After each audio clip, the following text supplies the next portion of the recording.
Assalamualaikum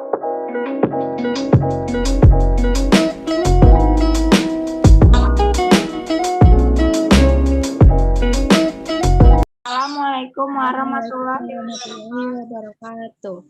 Kami dari kelompok 2 akan mempresentasikan hasil kerja kelompok kami mengenai materi larutan elektrolit dan non-elektrolit.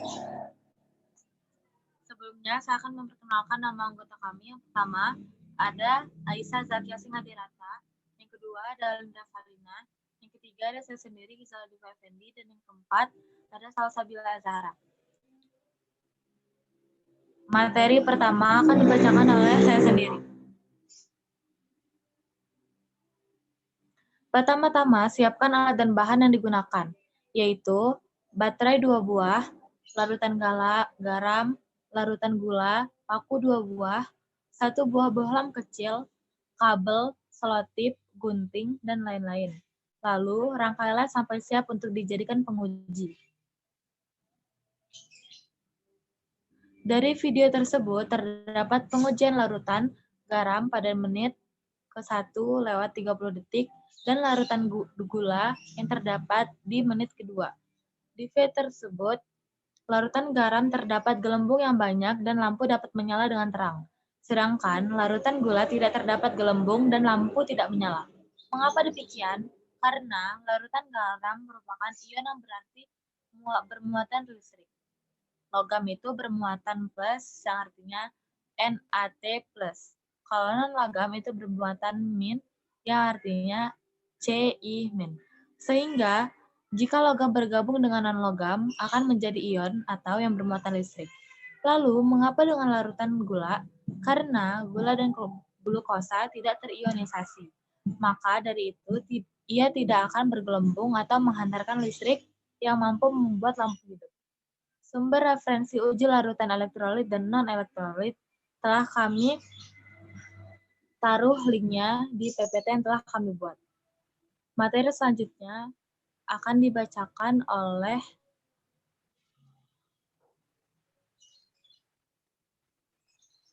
Salsabila Azhara. Larutan bisa diartikan sebagai campuran homogen dari 2 atau lebih zat yang tidak bereaksi. Secara kimia dan komposisinya dapat bervariasi. Dalam larutan, jika pelarut yang digunakan adalah air, maka larutan tersebut dikenal dengan larutan berair atau aqueous. Dan jika pelarut yang digunakan selain air, maka larutan dikenal sebagai larutan tak berair atau non-aqueous. Suatu larutan terdiri atas zat pelarut atau solvent dan zat terlarut solut atau disebut juga komponen larutan. Pada larutan teh manis ya, air merupakan zat terlarut.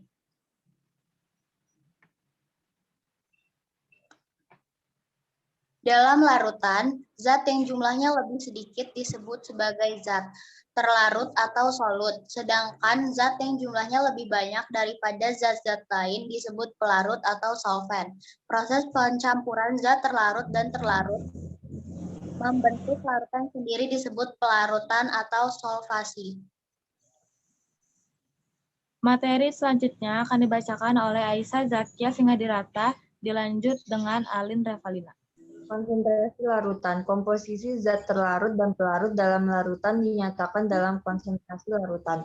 Konsentrasi umumnya dinyatakan dalam perbandingan jumlah zat terlarut dengan jumlah total zat dalam larutan, atau dalam perbandingan jumlah zat terlarut dengan jumlah pelarut.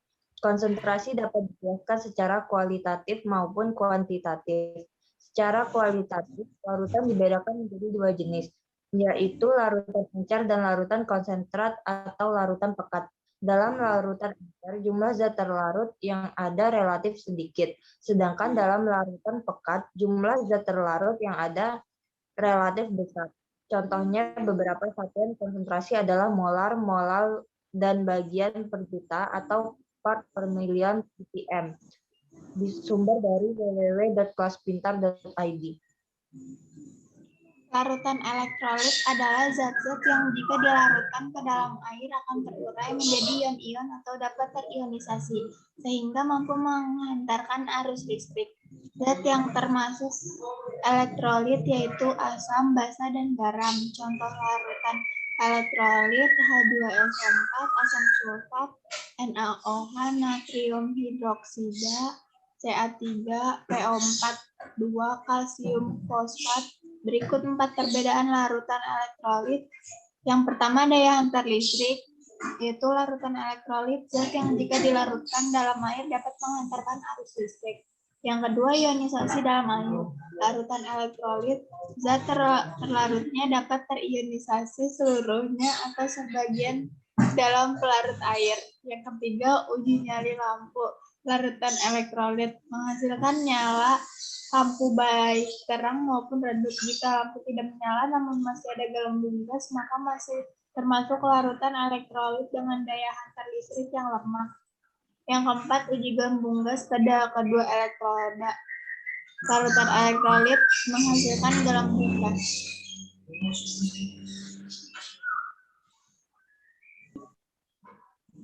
Elektrolit adalah larutan yang tidak dapat terurai menjadi ion-ion atau tak dapat terionisasi sehingga larutan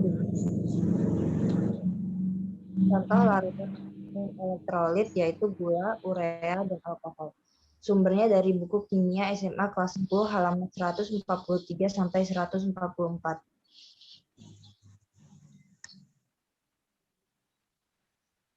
Sekian presentasi dari kami. Semoga bermanfaat. Wassalamualaikum warahmatullahi wabarakatuh.